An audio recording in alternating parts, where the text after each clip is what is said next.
What if I told you that the most brutal prison in movie history isn't run by the government, but by a guy who looks like he lost a fight with a meat grinder and a pirate convention? Buckle up, because Riki-Oh, the story of Riki is about to take you on a ride so wild, you'll need a seatbelt for your brain. So, picture this. It's the future. Prisons are privatized, which is basically corporate America's wet dream if they also love slavery and casual dismemberment. Our boy Riki-Oh rolls up like he's auditioning for most chill guy at the apocalypse. Dude walks through a metal detector, alarms blare like it's New Year's Eve, and the guards are ready to rumble. But hold up, the x-ray shows 5 bullets lodged in his chest, like he's saving them for a scrapbook. A guard's like, yo, want me to get those out? And Riki, with the energy of a man ordering a coffee, says, nah, I'll keep them as souvenirs for a couple more years. Now, you're probably thinking, that's not normal. And you're right. But in this prison, Normal took a vacation and never came back. This place is divided into 4 blocks, north, south, east, west, each run by a captain who calls themselves the Gang of 4. Sounds like a boy band, except instead of choreographed dances, they choreograph human suffering. Enter Samuel, the North Block's right-hand weasel, who's currently using an elderly prisoner as a punching bag in the restroom. This old guy is this close to freedom, but Samuel's like, not unless I say so, and smashes the toy train the old man built for his son. Let's pause here. Samuel, my dude, you're already in prison. Your job description is literally professional jerk. But you chose to pick on the one guy who's about to leave?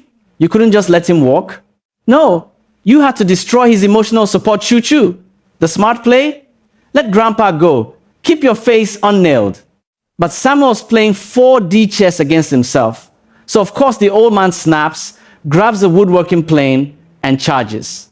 Samuel catches it mid-swing, and wham, grandpa's face meets two-time.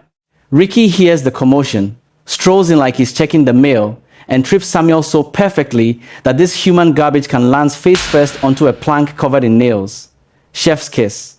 Samuel's crew drags him away, probably wondering if they can trade him for a less embarrassing boss.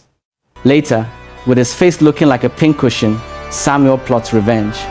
His buddy suggests hiring Zorro, and no, not the sword guy, but a musclehead who's been in solitary so long he's basically a fridge with anger issues.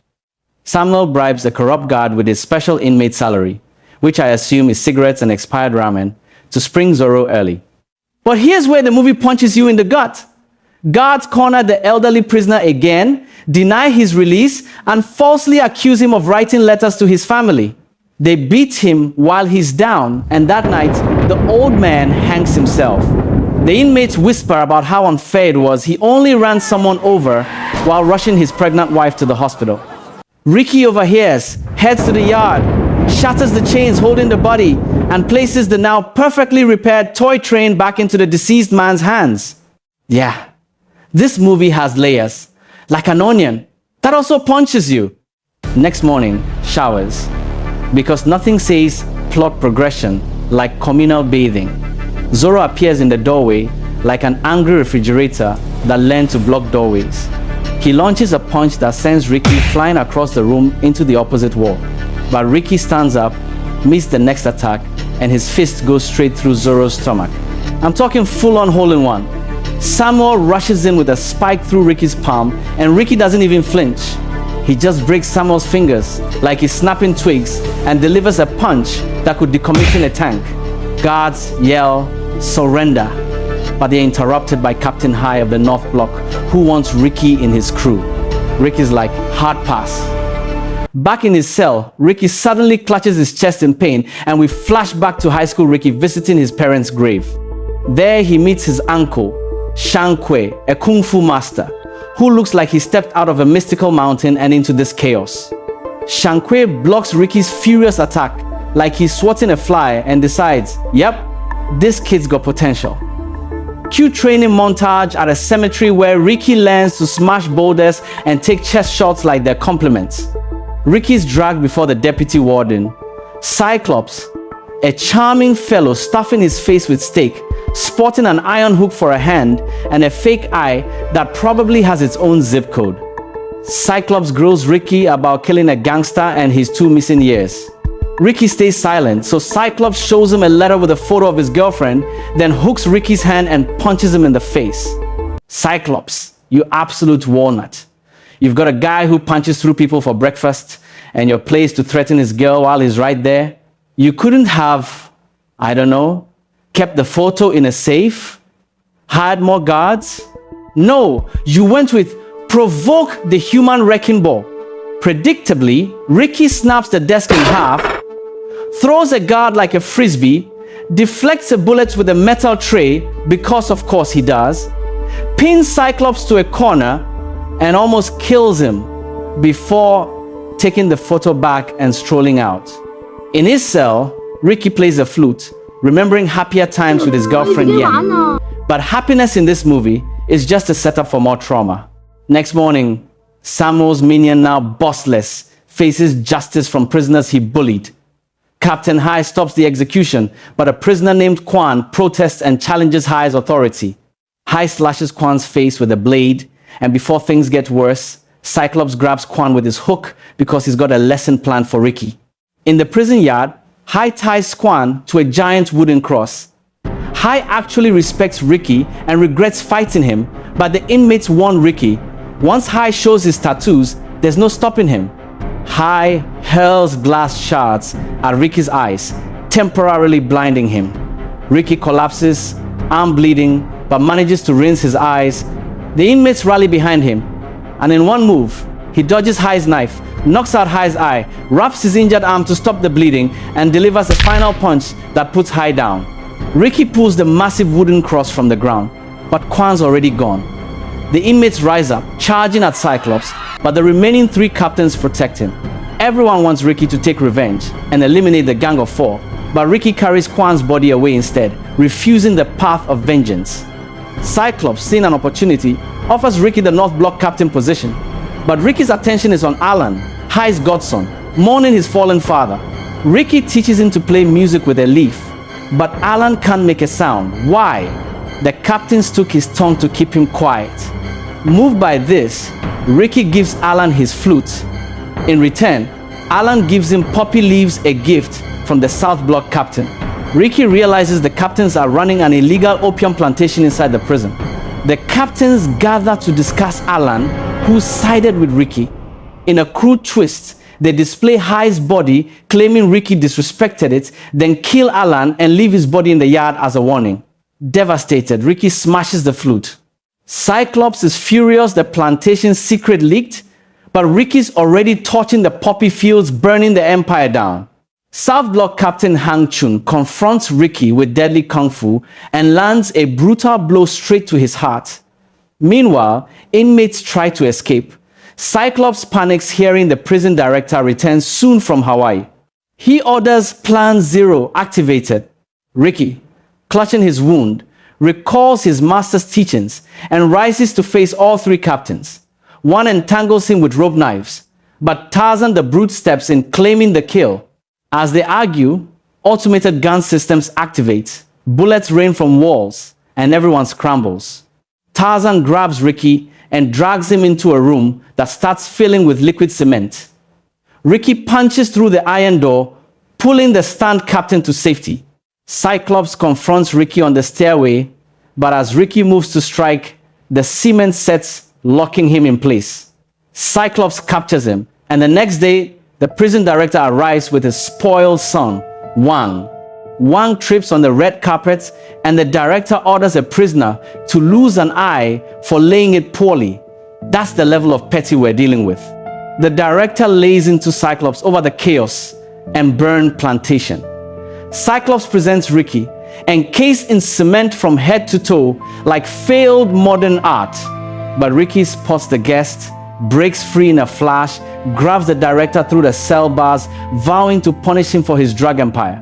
Wang panics, yelling that Cyclops saved his father, and Tarzan smashes through the wall like a bulldozer, slamming Riki back and trapping him with bent iron bars. The beating begins an entertaining spectacle for the director and his son. But Riki breaks free, uppercuts Tarzan's jaw out of place, and crushes his fist. Tarzan collapses. Riki declares prisoners are people, not insects. But the cell ceiling starts descending a slow, crushing death. Riki holds it up with pure willpower until Cyclops unleashes an electric shock. It seems over until Tarzan, barely alive, sacrifices himself to save Riki. Riki breaks free but can't save Tarzan from the ceiling. Consumed with rage, Riki reminds everyone that even Tarzan had people waiting for him. A trapdoor opens beneath Riki's feet. He plunges down, shackled, landing in a pit in the prison yard. The director declares he'll be buried alive for 7 days as a warning. 2 prisoners protest they are shot on the spot. Guards order inmates to cover Riki with dirt. He doesn't resist, telling them not to risk their lives. The director says if Riki survives 7 days underground, he'll be freed. Cyclops thoughtfully sticks a hollow bamboo tube into the ground, giving Riki just enough air to suffer longer. As night falls, worry spreads. But through the darkness, a faint whistling melody drifts across the yard. Riki's still fighting. The 2 surviving captains try to silence him by plugging the bamboo tube with meat, but Riki breaks the bamboo in half and uses the falling meat as his next meal. Starving and buried, he clings to memories of Yen. Yen walks home late, stumbles upon men dealing opium. A gangster spots her, abducts her. She escapes but panics, slips from a rooftop, and falls to her death. That tragedy fuels Riki's burning hatred for drugs. Consumed by vengeance, he tracked down the man responsible. The gangster shot him 5 times in the chest, but Riki didn't flinch. He took the man down with one fatal strike, sealing his fate as both hero and convict. That's why Riki's behind bars. He chose revenge over justice. After 7 grueling days, through storms and torment, Riki is pulled from the grave alive. He leaps from the excavator, but the captains attack immediately. The prisoners rise up in rebellion, but Riki gets thrown back into the dungeon. Even in chains, he refuses to break, declaring a pig and wolf can never be friends. For his defiance, he takes a wrench to the face. The captains shove razor blades into his mouth and beat him until blood flows. When the director arrives for answers, Riki spits those blades right into his face. Calm but deadly, he says his secret will be the last thing these tyrants ever learn. That night, a friend risks everything to bring food and encouragement. But Cyclops finds the traitor by morning and delivers a fatal blow, parading the corpse as a warning. When it comes to gloat, Riki isn't there. He's hiding near the ceiling like a tiger in shadows, ambushing the guards, killing the assistant, and wounding Cyclops. Reinforcements arrive too late. The dying friend is thanked with quiet sorrow. Fueled by rage, prisoners attack Cyclops, cutting off his remaining hand, turning him into a real-life action figure minus the arms. The rebellion explodes. Inmates clash with guards, fighting tooth and nail. Riki leads the charge, driving guards into retreat. He grabs Cyclops, demanding to be taken to the director. Meanwhile, the director and Wang are in the kitchen tasting dishes and punishing chefs. Their cruelty is interrupted when Riki storms in. Cyclops shields Riki with his body, taking bullets meant for him. The director doesn't hesitate, he shoots Cyclops anyway. Proving loyalty means nothing.